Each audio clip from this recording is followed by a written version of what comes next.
مضل له ومن يضلله فلا هادي له ونشهد أن لا إله إلا الله وحده لا شريك له ونشهد أن سيدنا وشفيعنا وحبيبنا ومولانا محمدا عبده ورسوله أما بعد فقد قال الله تبارك وتعالى في القرآن المجيد والفرقان الحميد أعوذ بالله من الشيطان الرجيم بسم الله الرحمن الرحيم فهزموهم بإذن الله وقتل داود جالوت وآتاه الله الملك والحكمة وعلمه مما يشاء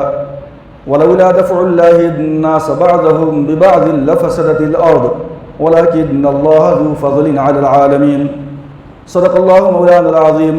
وصدق رسوله النبي الكريم ونحن على ذلك لمن الشاهدين والشاكرين والحمد لله رب العالمين. بزرگان محترم، عزیزان گرامی، قرآن مجید کی آیت کریمہ سورۃ البقرہ کی ہے، 251 آیت ہے یہ، جس کے اندر اللہ رب العزت نے قوموں کے عروج و زوال کا تذکرہ کیا ہے. دنیا کے تمام خطوں کے اندر ایک ہی وقت میں ہر ملک طاقتور نہیں ہوتا اور ہمیشہ کے لیے کوئی ایک ملک جو ہے طاقتور نہیں رہتا دنیا کے اندر. وَتِلْكَ الْأَيَّامُ نُدَاوِلُهَا بَيْنَ النَّاسِ،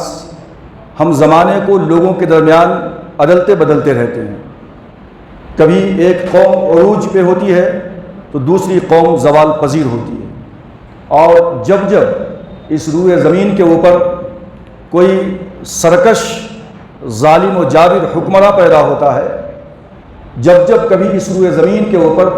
اپنے وقت کا فرعون پیدا ہوتا ہے، تو پروردگار عالم اپنی حکمت اور اپنی بالغ نظری سے اس فرعون کو مٹانے کے لیے اور اس کو زیر کرنے کے لیے اللہ ایک موسیٰ علیہ السلام جیسی شخصیت کو اس کے مقابلے میں پیدا کرتا ہے، اور پھر وہ ظالم و جابر حکمراں نیست و نابود ہو جایا کرتا ہے. پروردگار عالم نے اس آیت کریمہ کے اندر شروع میں جو ایک بہت ظالم و جابر حکمراں تھا جس کا نام جالوت تھا، کافر و مشرک تھا، بہت طاقتور تھا، لوگ اس سے ڈرتے تھے، لیکن پروردگار عالم نے اس کے مقابلے میں حضرت طالوت کو کھڑا کیا، اور حضرت طالوت کی اس فوج کے اندر ایک نوجوان لڑکا جس کو ہم حضرت داؤد علیہ السلام کے نام سے جانتے ہیں، ان کو اللہ تبارک و تعالیٰ نے کھڑا کیا، اور ایک ہی وار کے اندر حضرت داؤد علیہ السلام نے اپنے وقت کے طاقتور پہلوان کا کام تمام کر دیا، یعنی کہ وہ جالوت تھا. تو اب تک حکومت ایک ظالم و جابر کے ہاتھ میں تھی. اللہ تبارک و تعالیٰ نے حکومت کا تختہ پلٹ دیا اور حضرت داؤد علیہ السلام کو فتح عطا فرمائی، اور طالوت کی حکومت ہو گئی، اور طالوت نے خوش ہو کر کے اپنی بیٹی حضرت داؤد علیہ السلام کی نکاح میں دے دیا اور اپنا وارث ان کو قرار دیا. اور پھر اس کے بعد اللہ تبارک و تعالیٰ نے حکومت و سلطنت کی زمام حضرت داؤد علیہ السلام کے ہاتھ میں دی، اور اس کے بعد پھر ان کے بیٹے حضرت سلیمان علیہ السلام کے ہاتھ کے اندر دنیا کی زمام اقتدار پروردگار عالم نے دیا. تو قرآن مجید کی آیت کریمہ کے اس اوپر کے حصے کے اندر اللہ تبارک و تعالیٰ نے اس واقعہ کا ذکر کیا، اور آخری کے اندر پروردگار عالم نے فرمایا وَلَوْلَا دَفْعُ اللَّهِ النَّاسِ بَعْضَهُمْ بِبَعْضٍ لَفَسَدَتِ الْأَرْضُ وَلَكِنَّ اللَّهَ ذُو فَضْلٍ عَلَى الْعَالَمِينَ، کہ اگر اللہ تبارک و تعالیٰ اس روئے زمین کے اوپر ایک گروہ، ایک جماعت کے ذریعے سے اگر دوسری جماعت کو زیر نہ کرتا،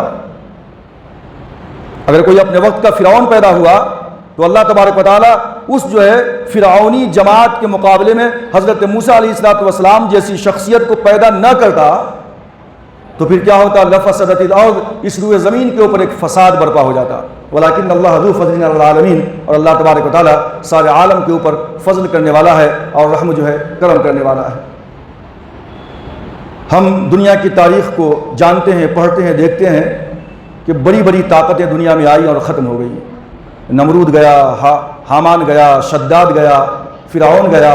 اور پھر مسلمانوں نے اس روئے زمین کے اوپر، یعنی اس ہندوستان کی سرزمین کے اوپر تقریباً 900 سال تک حکومت کیا. پھر اللہ تبارک و تعالیٰ نے زمام اقتدار مسلمانوں کے ہاتھ سے چھین کر کسی اور کے ہاتھ کے اندر منتقل کر دیا. تو جب کسی اور کے ہاتھ میں منتقل کیا اللہ تبارک و تعالیٰ نے، تو اب وہ قوم جس کے ہاتھ میں زمام اقتدار ہے، اگر وہ قوم انصاف پسند نہیں ہے اور عدل و انصاف کا خون کرتی ہے اور لوگوں کے اوپر ظلم و زیادتی کرتی ہے، لوگوں کے حقوق چھینتی ہے، تو پھر اللہ تبارک و تعالیٰ ایسی نہ ایسی کوئی جو ہے ترکیب پیدا کرتا ہے، ایسی جماعت کو کھڑا کرتا ہے کہ اس کے مقابلے میں وہ جو ہے سامنے آئے اور یہ ظالم و جابر جو ہے حکومت اور جو ہے سلطنت کا تختہ پلٹ دیا کرتا ہے۔ لہٰذا دنیا کے اندر عروج اور ترقی اور طاقت و قوت اور شان و شوکت کے اوپر انسان کو فخر نہیں کرنی چاہیے، بلکہ اللہ تبارک و تعالیٰ کا احسان مند ہونی چاہیے، اور اللہ تبارک و تعالیٰ کی جو رعایا ہے، جو یہ بندے ہیں انسان، اس کے ساتھ حسن سلوک عدل و انصاف کے ساتھ جو ہے کام لینی چاہیے۔ ہم دیکھتے ہیں کہ اس ملک عزیز کے اندر جب انگریزوں کی حکومت آئی اور مسلمانوں سے یہ حکومت چھین لی گئی، تو پھر اس کے حاصل کرنے کے لیے کئی تحریکیں شروع ہوئیں، کئی جماعتیں پیدا ہوئیں۔ ہم آج یہ جانتے ہیں کہ ہندوستان کی آزادی کے لیے جو سب سے پہلی جماعت کھڑی ہوئی تھی، اور اس کی تاریخ کو جب ہم پڑھتے ہیں تو تمام کتابوں کے اندر، سلیبس کے اندر، نصاب کے اندر بچوں کو یہی پڑھایا جاتا ہے، یا ہم یہی جانتے ہیں کہ بھائی 1857 یہ جنگ آزادی کی سب سے پہلی مسلح لڑائی شروع ہوئی تھی۔ 1857 کی تاریخ ہم یہی جانتے ہیں، لیکن یہ ایک تصنیفی باتیں ہو سکتی ہیں، یہ تاریخ داں کی باتیں کتابوں کے اندر ہو سکتی ہیں، لیکن حقیقت اس سے کچھ ماورا ہے، حقیقت اس سے کچھ مختلف ہے۔ لیکن وہ عصبیت اور تعصب کا چشمہ پہننے کی وجہ سے، چونکہ 1857 سے پہلے مسلمان لیڈ کر رہے تھے انگریزوں کے خلاف، لہٰذا اس تاریخ کو سامنے لانے سے یہ ڈرتے ہیں، یہ بولتے نہیں ہیں، اس کو چھپانا چاہتے ہیں۔ 1857 کے اندر سب سے پہلی جنگ آزادی کی مسلح جماعت جو تیار ہوئی تھی، جس کے بارے میں کہا جاتا ہے کہ تاریخ کے صفحات کے اوپر ہے کہ میرٹھ کے اندر جو انگریزوں کی چھاونی تھی، انگریزوں کی اس چھاونی کے اندر ایک سپہ سالار بھی تھا، یعنی ایک فوجی بھی تھا جس کا نام تھا منگل پانڈے۔ وہاں سے یہ شروعات ہوئی تھی، یہ پڑھایا جاتا ہے، سکھایا جاتا ہے۔ ہوا کیا تھا کہ انگریز مسلمانوں کو زگ دینے کے لیے، نان مسلم کو، ہندو بھائیوں کو تکلیف پہنچانے کے لیے وہ یہ کر رہے تھے کہ جو کارتوس ہوتا ہے، کارتوس کے کیپ کے اوپر وہ یا تو سور کی چربی لگا رہے تھے یا گائے کی چربی لگا رہے تھے۔ سور کی چربی مسلمانوں کے لیے ناپسندیدہ، ناگوار، حرام، اور گائے کی چربی کو نان مسلم بھائیوں کے لیے ناپسندیدہ قرار دیا جاتا تھا، اور وہ ناپسند کرتے تھے اس کو۔ لہذا منگل پانڈے نے اس کی مخالفت کی، تو اس مخالفت کی وجہ سے 1857 کے اندر میرٹھ کی چھاونی میں منگل پانڈے کا کورٹ مارشل کیا گیا۔ جب اس کا کورٹ مارشل کیا گیا اور اس نے فائرنگ کر دی، اور اس کے بعد جب پھر یہ گویا کہ مسلم نان مسلم تمام کے تمام جو ہے ایک پلیٹ فارم پہ آ گئے، اور انہوں نے دلی کا رخ کیا کہ اس وقت کے جو ہے بہادر شاہ ظفر، اس کو سپورٹ کیا جائے اور انگریزوں کے خلاف ایک بہت بڑی طاقت بن کر کے جو ہے ہم ان کے خلاف مل کر کے میدان میں جو ہے آئیں۔ یہ 1857 کی بات کی جاتی ہے، لیکن اگر ہم اس سے پیچھے 1857 سے پیچھے چلے جائیں تو مسلمانوں کے ذہن و دماغ کے اندر یا پھر نان مسلم کے ذہن و دماغ کے اندر کسی بھی تحریک کو اوپر اٹھانے کے لیے، آگے چلانے کے لیے اس سب سے پہلے افراد سازی کی ضرورت ہوتی ہے، ذہن سازی کی ضرورت ہوتی ہے۔ آخر یہی تو وہ علماء تھے، شاہ عبد العزیز محدث دہلوی رحمۃ اللہ علیہ نے سب سے پہلے انگریزوں کے خلاف جہاد کا فتویٰ دیا تھا۔ ان کے جو ہے والد محترم یعنی شاہ ولی اللہ علیہ رحمہ نے 1735 کے اندر 1857 سے مسلح جنگ کی شروعات کرتے ہیں تاریخ داں، لیکن 1735 کے اندر شاہ ولی اللہ علیہ رحمہ نے اپنی کتابوں کے اندر، اپنی تقریر کے اندر، اپنی تحریر کے اندر اور اپنے جو ہے شاگردوں کے اندر انگریزوں کے خلاف جو ہے آپ آواز اٹھا رہے تھے اور ان کی ذہن سازی کر رہے تھے، افراد سازی کا کام کر رہے تھے۔ اور بعد میں ان کے بیٹے شاہ عبد العزیز محدث دہلوی علیہ رحمہ نے کیا کیا کہ جہاد کا فتویٰ دیا، اور اس کے بعد پھر علماء کی ایک تقریباً 30 علماء کی کمیٹی نے جو ہے مل کر کے انگریزوں کے خلاف جہاد کا فتویٰ دیا. یہ 17 سنچری کی بات ہے, 1735 کے بعد کی بات ہے, تقریباً 126 سال پہلے کا واقعہ ہے. اسی 1757 100 سال پہلے 1857 کی بات کی جاتی ہے. 1757 کے اندر انگریزوں کی چال کو سب سے پہلے جس شخصیت نے بھاپ لیا تھا وہ شخصیت تھی نواب سراج الدولہ کی, جس نے پلاسی کے میدان کے اندر انگریزوں کے خلاف محاذ کھولا اور وہاں پہ اس کی شکست ہو گئی, وہ مارا گیا. حیدر علی, ٹیپو سلطان, یہ تقریباً 4 لڑائی انگریزوں کے ساتھ لڑ چکا تھا. یہ بھی 1857 سے پہلے کا زمانہ ہے. ٹیپو سلطان کی شہادت کا واقعہ تقریباً یہ 1799 کا ہے. 1799 کے اندر یہ ٹیپو سلطان کی شہادت ہوئی ہے, اور اس دن انگریز نے کہا تھا اس کی لاش کے اوپر پاؤں رکھ کر کے کہ آج سے ہندوستان ہمارا ہے. انگریزوں کی آمد کو آپ دیکھیں گے کہ 1498 کے اندر انگریز یہاں آ گئے تھے. راستہ آنے کا معلوم نہیں تھا, لیکن واسکو ڈگاما ملاح جو تھا اس کو راستہ معلوم تھا, سمندری راستہ, اور اس کی رہنمائی کے اندر یہ اندر داخل ہوئے تھے. پرتگالی تھے, یہ پرتگال کے رہنے والے لوگ تھے, ہندوستان میں آئے. اس کے بعد انہوں نے تجارت شروع کیا, اور یہ 1498 کی بات ہے. لیکن اس کے بعد پھر تقریباً 100 سال کے بعد 1601 عیسوی کے اندر یورپ سے کچھ اور گروپ آیا ہندوستان کے اندر کہ ہم بھی وہاں جا کر تجارت کریں گے, اور وہ تقریباً 30,000 پاؤنڈ سے جو ہے انہوں نے ایسٹ انڈیا کمپنی کی بنیاد ڈالی تھی کلکتہ کے اندر. اب یہ ایسٹ انڈیا کمپنی جو تھی یہ تو دیکھنے کے لیے ایک کمپنی تھی, ان کی جو ہے تجارت گاہ تھی, بزنس کا اڈا تھا, لیکن یہ اپنا سامان منگواتے تھے یورپ سے, تو وہاں کشتی کے اندر, جہاز کے اندر یہ جو ہے ہتھیار منگاتے تھے سامان منگانے کے بہانے. سامان منگوانے کے بہانے یہ اپنی فوج کو وہاں سے بلاتے تھے, تو گویا کہ اپنی عسکری طاقت کو مضبوط کر رہے تھے, فوجی طاقت کو مضبوط کر رہے تھے, اور اس طریقے سے آہستہ آہستہ وہ اپنے قدم جما رہے تھے. ادھر اکبر کا بیٹا جہانگیر, اس نے مکمل طور پہ کھلی اجازت نہیں دی تھی. جہانگیر کے بعد اس کا بیٹا شاہجہاں, اس نے کھلی اجازت دے دی تھی بزنس کی ان تمام کو. اور شاہجہاں کے بعد پھر جب اورنگزیب کا زمانہ آیا, اورنگزیب علیہ الرحمہ کی وفات کے بعد پورے کے پورے ہندوستان کے اندر تقریباً جو ہے طوائف الملوکی کا دور شروع ہو گیا تھا. کسی نے اس طرف اپنی حکومت کا اعلان کیا, کسی نے کسی اور طرف اپنی حکومت کا اعلان کیا, اور اس طریقے سے طوائف الملوکی کا دور جو ہے ہندوستان کی سرزمین کے اندر جو ہے شروع ہوا تھا. لیکن ہوا یہ کہ ٹیپو سلطان کی شہادت کے بعد 1799 کے اندر جب جو ہے یہ واقعہ پیش آیا, تو 1803 کے اندر 1803 عیسوی کے اندر انگریز تقریباً دلی کے اندر داخل ہو چکے تھے, اور اس کے بعد پھر 1830 کے اندر 31 کے اندر جو ہے مکمل طور پہ جو ہے وہ شاہ عالم ثانی وغیرہ سب کو بے دخل کر چکے تھے. تو خلاصہ کلام یہ ہے کہ انگریز جب ہندوستان کے اندر آئے, تو جب جو ہے 1757 کے اندر نواب سراج الدولہ کی شہادت کا واقعہ پیش آیا, 1799 کے اندر ٹیپو سلطان کی شہادت کا واقعہ پیش آیا, 1735 کے اندر بہار کے اندر علماء صادق پور اٹھے, مولانا عبد الرحیم صاحب ان کو جو ہے انڈومان نکوبار جزائر کے اندر کالا پانی کی سزا دی گئی. اسی طریقے سے ریشمی رومال کی تحریک, مولانا محمود الحسن دیوبندی علیہ الرحمہ نے ریشمی رومال کی تحریک شروع کی. اس طریقے سے تحریک شہیدین سید شاہ اسماعیل شہید علیہ الرحمہ اور ان کے ساتھ جو ہے ایک اور شخصیت تھی. تو اس طریقے سے یہ پورے کے پورے ہندوستان کے اندر گویا کہ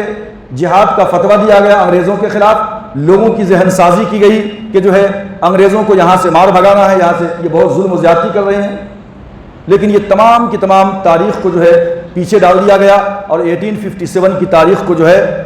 کتابوں کے اندر لکھ دیا گیا, حکومت نے کہہ دیا, اور اس کے بعد جو ہے پشت پناہی جو ہے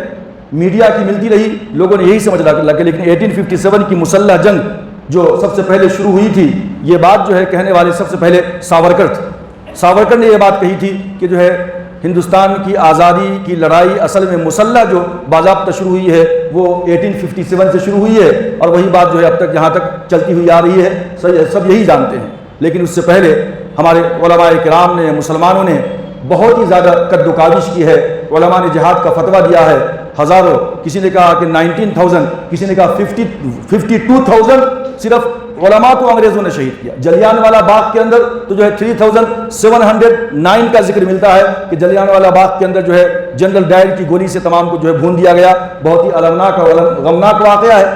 39 عورتیں تھیں، بچے تھے، یہ واقعہ۔ لیکن اگر اس کے مقابلے میں مسلمانوں کی شہادت کا ذکر کیا جائے تو، اور مسلمانوں نے جتنا خون بہایا ہے، نان مسلم نے اتنا پسینہ بھی اپنا نہیں بہایا ہے ہندوستان کی جو ہے اس آزادی کے لیے اور اپنے دیش کو جو ہے انگریزوں سے آزاد کرانے کے لیے۔ تو بہرکیف یہ تو تاریخ ہے، ضرورت ہے کہ ہم اس تاریخ کو جانیں، علماء کی تاریخ کو جانیں، ہم اپنی تاریخ کو جانیں کہ اس دیش کو بچانے کے لیے، اس دیش کو انگریزوں کی غلامی سے نجات دلانے کے لیے ہمارے علماء نے کیا کام کیا اور ہمارے آباء و اجداد نے کتنی محنت کی ہے اور کتنا کیا ہے۔ کسی شاعر نے کیا ہی خوب کہا تھا کہ جو ہے یہ چشتی نے جس زمین میں پیغام حق سنایا،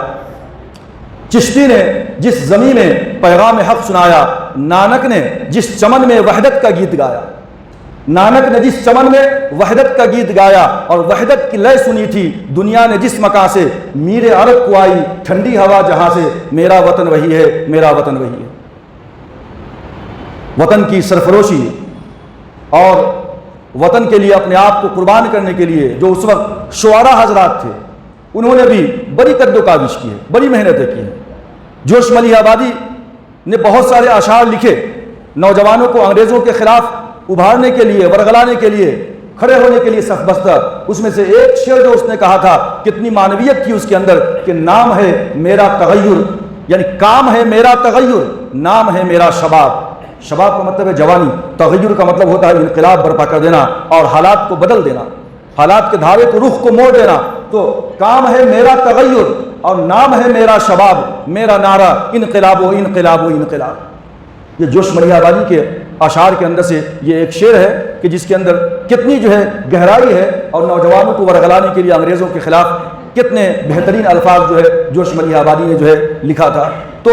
شاعروں کا، مسلم شعراء کا اور جو ہے علماء کا اور مسلمانوں کا بہت بڑا حصہ رہا ہے جو ہے اس ہندوستان کی جنگ آزادی کے اندر۔ بہرکیف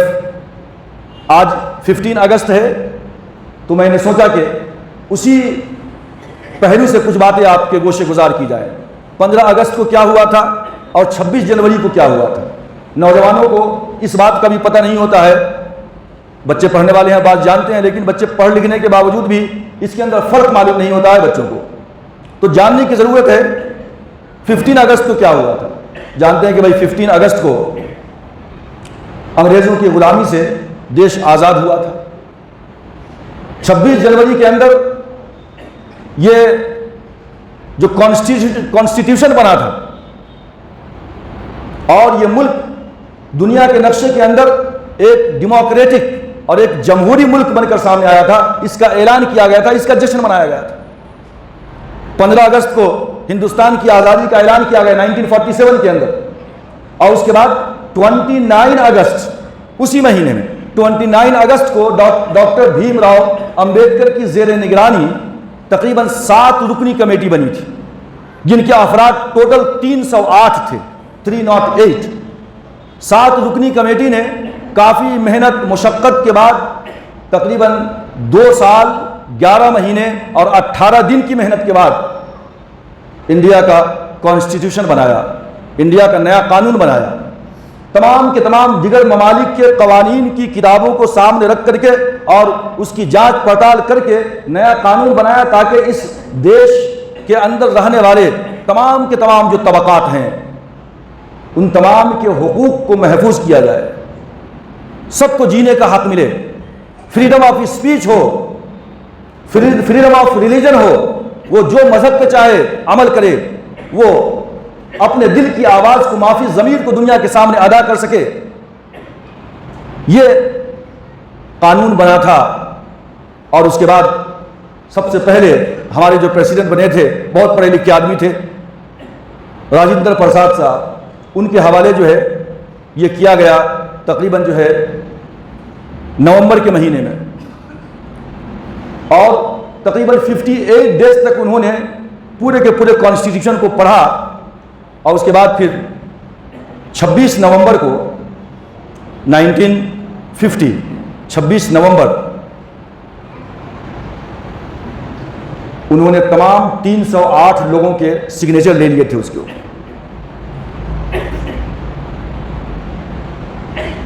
یا پھر یہ سگنیچر جو ہوا تھا وہ 2 دن پہلے کا واقعہ ہے. 24 جو ہے یہ جنوری کا واقعہ ہے, اور 2 دن کے بعد 26 جنوری 1950 کو, یعنی یہ جو قانون ہے, یہ جو قانون بنا تھا کہ ہمارا ملک جو ہے اب ڈیموکریٹک ملک ہوگا, جمہوری ملک دنیا کے اندر جو شمار کیا جائے گا, اس کا اعلان جو ہے کیا گیا تھا. تو گویا کہ یہ 2 دن آزاد ہندوستان کی تاریخ میں بہت اہمیت کے حامل ہیں. 15 اگست جس دن ہندوستان آزاد ہوا, انگریزوں کے چنگل سے نجات پایا, اور 26 جنوری 1950 کو, 47 میں آزاد ہوا 1947 میں, اور 26 جنوری 1950 کو جو ہے یہ سیلیبریشن کیا گیا, یہ اعلان کیا گیا, جبکہ انڈیا کا اپنا اون جو ہے کانسٹیٹیوشن جو ہے بنا دیا گیا. تو یہ 26 جنوری اور 15 اگست کے اندر یہ جو ہے فرق ہے. نوجوانوں کو, بچوں کو جو ہے اس کے اوپر نظر ہونی چاہیے, اپنی تاریخ پہ نظر ہونی چاہیے. 1857 کی جب بات کی جاتی ہے کہ 1857 کو انگریزوں کے خلاف مسلح جنگ کا آغاز ہوا, لیکن میں نے کہا تھا کہ یہ سچائی نہیں ہے, سچائی کو چھپانے کی کوشش کی گئی ہے. لال قلعہ کے اندر وہاں گیا تھا, اور جب میں نے اس کو دیکھا, وہاں بھی تمام کی تمام جو تحریریں لکھی ہوئی تھیں ہر جگہ پہ اسی تاریخ کا ذکر ہے, کتابوں کے اندر بھی اسی تاریخ کا ذکر ہے. لیکن یہ سچائی کس طرح چھپی ہوئی ہے, میں آپ کے سامنے ایک واقعہ رکھتا ہوں چھوٹا سا, اس سے آپ کو پتہ چلے گا کہ یہ خیال میرا نہیں ہے, وقت کے علماء کا نہیں ہے, بلکہ یہ ایک سچائی ہے کہ جس کو پارلیمنٹ کے اندر کسی نے سب کے سامنے بیان کیا تھا, اور سارا پارلیمنٹ کے اندر جتنے بھی لوگ بیٹھے ہوئے تھے پورے کے پورے سکتے میں ہو گئے تھے. بات ہے 2007 کی. 2007 کے اندر 10 مئی کو جشن آزادی کا پروگرام منعقد کیا گیا تھا پارلیمنٹ کے ہال کے اندر. وہاں پرائم منسٹر تھے ڈاکٹر منموہن سنگھ صاحب, چیئرپرسن سونیا گاندھی, اس وقت کے پریزیڈنٹ صدر جناب APJ عبد الکلام صاحب وہاں موجود تھے, اور جو لوک سبھا کے اسپیکر تھے وہ سومناتھ چٹرجی, وہ بھی وہاں موجود تھے. ڈپٹی اسپیکر چرنجیت سنگھ اتوال, یہ چرنجیت سنگھ بھی وہاں موجود تھے, لوک سبھا کے ڈپٹی اسپیکر تھے, نائب اسپیکر تھے یہ. اور بھیرو سنگھ شیخاوت یہ نائب صدر تھے. تو بھیرو سنگھ شیخاوت کی اسپیچ چل رہی تھی, نائب صدر جمہوریہ. اسپیچ سے یہ پتہ چل رہا تھا, اشارہ اس بات کی طرف تھا کہ اصل میں انگریزوں کے خلاف جو تمام کے تمام ہندو, مسلم, سکھ, عیسائی سب کے سب ایک پلیٹ فارم پہ آئے اور ان سے لڑائی کا آغاز ہوا. یہ تاریخ 1857 کی ہے. یہ بھیرو سنگھ شیخاوت اپنی تقریر میں کہہ رہے تھے, اور تمام کے تمام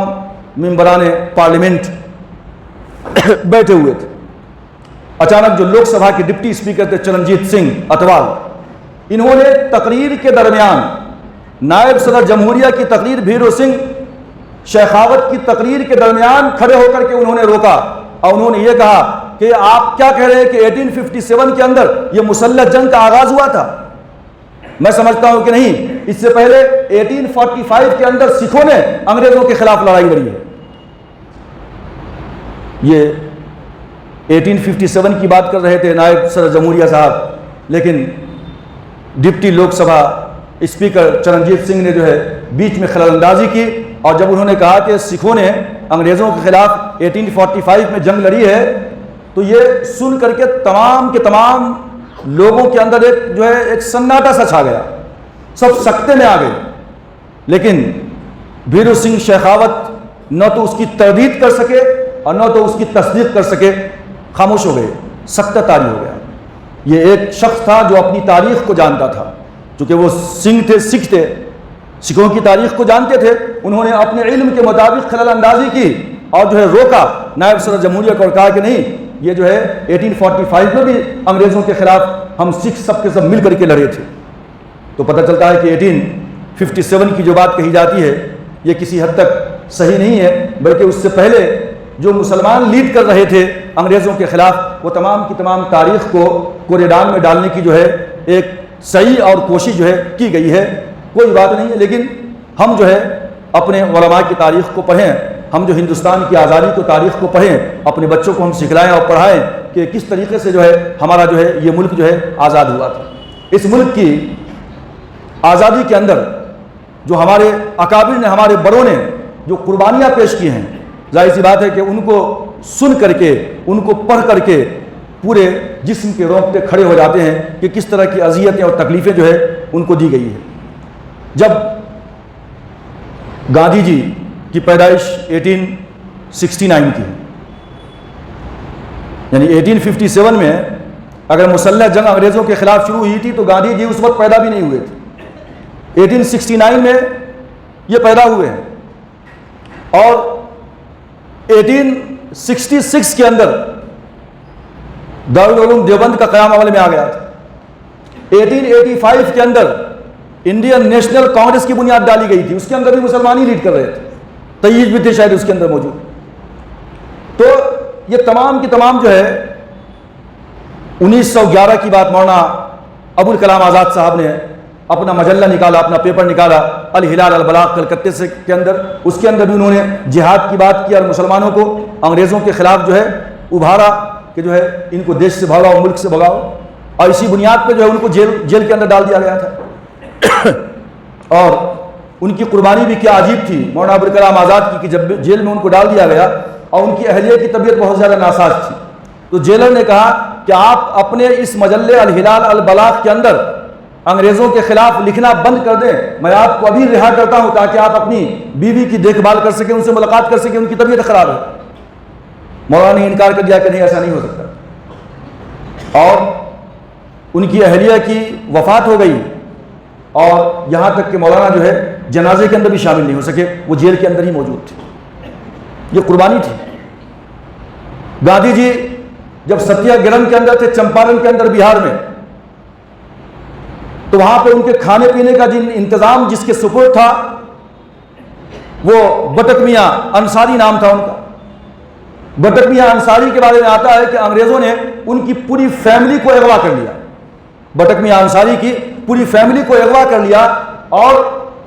ان کے ایک بیٹے کی لاش کو ان کے گھر پہ بھیجا اور کہا کہ یہ تو ابھی ایک بیٹے کی لاش کو بھیج رہا ہوں، اگر تم نے گاندھی جی کے کھانے کے اندر زہر پوائزن نہیں ملایا تو تمہارے پورے افراد خاندان کی لاش تمہارے پاس بھیجوا دوں گا۔